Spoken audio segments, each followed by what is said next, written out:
మంచిర్యాల పారిశ్రామిక కారిడార్పై బీఆర్ఎస్ కుట్రలకు తెరలేపుతున్నారా?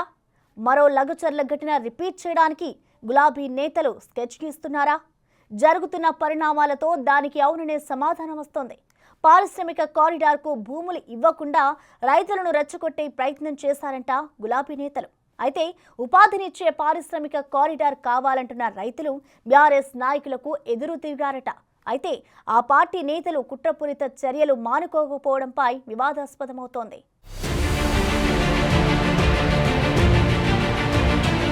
మంచిర్యాల జిల్లాలో పారిశ్రామిక ప్రగతి పరుగులు పట్టించాలని నిర్ణయించింది కాంగ్రెస్ ప్రభుత్వం.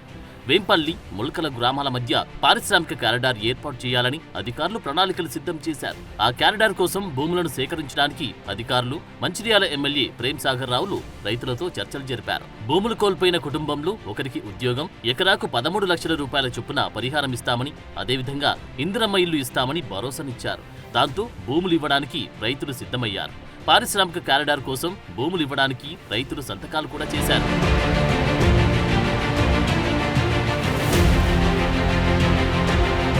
అయితే పారిశ్రామిక కారిడార్ ఏర్పాటు నిర్ణయం బీఆర్ఎస్ నేతకు మింగుడు పడడం లేదంట.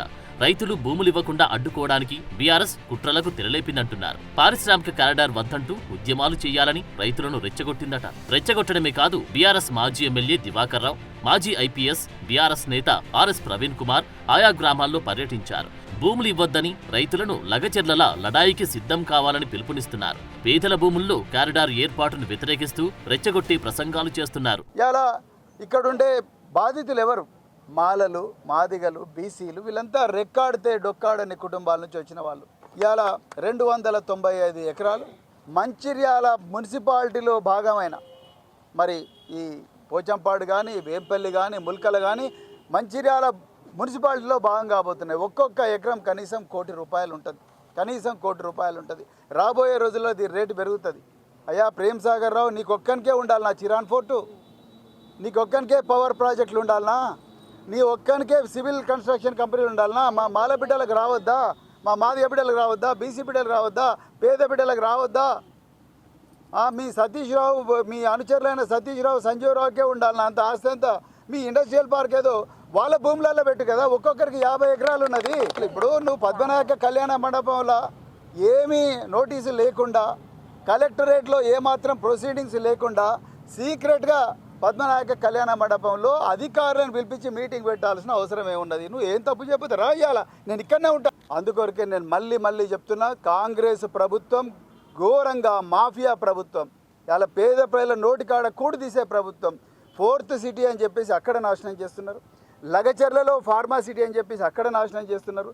ఇప్పుడు ఇక్కడ ఇండస్ట్రియల్ పార్క్ అని చెప్పేసి మళ్ళీ మంచిర్యాలలో పేదల నోట్ల మట్టి కొడుతున్నారు. ఒక రియల్ ఎస్టేట్ వ్యాపారి అక్కడ రేవంత్ రెడ్డి, ఇక్కడ ప్రేమ్ సాగర్ రావులు, వీళ్ళు ప్రజాప్రతినిధులందుకు తెలంగాణ ప్రజలు తలబట్టుకొని కూర్చున్నారు. 1000 దేవులకు మొక్కుకుంటున్నారు. వీళ్ళ పాలన ఎప్పుడు అంతమవుతుందా అని చెప్పి రైతుల పోరాటానికి తాము సిద్ధంగా ఉంటామని బీఆర్ఎస్ నేతలు భరోసా ఇస్తున్నారు. అయితే బీఆర్ఎస్ నాయకుల కుట్ర రాజకీయాలను పసిగట్టిన రైతులు వారు గ్రామాల్లో పర్యటించినా పట్టించుకోలేదంట. RS Praveen Kumar and co పర్యటనకు కనీస స్పందన కరువైనట్టున్నారు. బయట నుండి తీసుకువచ్చిన నాయకులు తప్పితే పట్టుమని 10 మంది స్థానిక రైతులు గులాబీ పార్టీ నాయకుల వద్దకు వెళ్లలేదట. రైతులందరూ భూములు ఇవ్వడానికి సిద్ధంగా ఉండడాన్ని కారు పార్టీ నాయకులు తట్టుకోలేకపోతున్నట్లు కనిపిస్తున్నారు. ప్రవీణ్ కుమార్ సామాజిక వర్గాల కార్డు వాడుతూ రెచ్చగొట్టే ప్రయత్నం చేసినా రెస్పాన్స్ రాకపోవడంతో ఆయన మీడియాను కాకాపట్టే ప్రయత్నాలు చేస్తున్నారు. మంచిర్యాల నియోజకవర్గంలో మరి ఇలా పేద ప్రజలు, వాళ్ళు మాలలు కావచ్చు, మాదిగలు కావచ్చు, బీసీలు కావచ్చు, అగ్రవర్ణాలు ఉండే పేదలు కూడా కావచ్చు, మైనారిటీలు కావచ్చు, వీళ్ళందరి భూములను ఇలా ప్రభుత్వం దౌర్జన్యంగా గుంజుకుంటున్నది.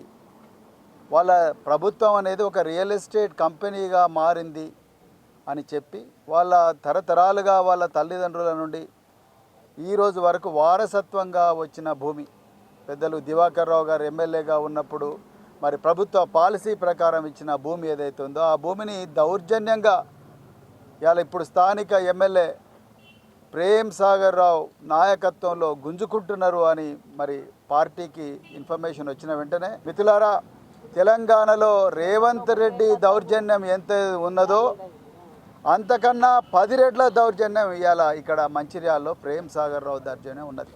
మీరు నిన్నటికి నిన్న ఆయన జర్నలిస్టులను ఓపెన్గా ధమ్కి ఇచ్చిండు. ఆయన బిడ్డ నేను తలుచుకుంటే మీ పత్రికలను కూడా మూత పడతాయని జర్నలిస్టులను ధమ్కి ఇస్తున్నాడంటే వీళ్ళ కళ్ళు ఎంత నెత్తికెక్కినాయో కండ కావరంతో మాట్లాడుతున్నారో మీరు ఒకసారి ఆలోచించండి కాంగ్రెస్ నాయకులు. బాబాసాహెబ్ అంబేద్కర్ గారు రాజ్యాంగంలో చాలా క్లియర్గా మరి మీడియా అనేది 4th ఎస్టేట్ అని చెప్పడం జరిగింది. ఆ 4వ పిల్లర్ అయిన మీడియాను కూడా భయపెట్టించే స్థాయికి వీళ్ళ కావరం పోయిందంటే మీరు అర్థం చేసుకోండి వీరు కాంగ్రెస్ నాయకులు ఎట్లా బిహేవ్ చేస్తున్నారు. భూములు ఇవ్వకుండా అడ్డుకోవాలన్న ఎత్తుగడలు బెడిసికొట్టడంతో గులాబీ పార్టీ నాయకులు నిరాశకు గురయ్యారట. తమ పాచికలు పారలేదని, పైగా పరువు పోయిందని గులాబీ శ్రేణులు తలలు పట్టుకుంటున్నాయి. కారిడార్కు వ్యతిరేకంగా ఉద్యమాలు చేద్దామంటే కలిసి వచ్చేవారు లేక వెనక్కి తగ్గారట. అబద్ధాలు ప్రచారం చేసినా రైతులు నమ్మకుండా భూములు ఇవ్వడానికి సిద్ధమని చెప్తున్నారట. భూములు కోల్పోతే పరిహారం, ఉద్యోగం, ఇల్లు ఇస్తూ ఉండడంతో ఎందుకు వ్యతిరేకంగా ఉద్యమించాలని కారు పార్టీ నాయకులను ఎదురు ప్రశ్నిస్తున్నారట. దీనికి గులాబీ పార్టీ నాయకులు సమాధానాలు చెప్పలేక షాక్కి గురయ్యారంట. దాంతో చేసేది ఏమీ లేక సైలెంట్ గా వెనుతిరగాల్సి వచ్చిందట.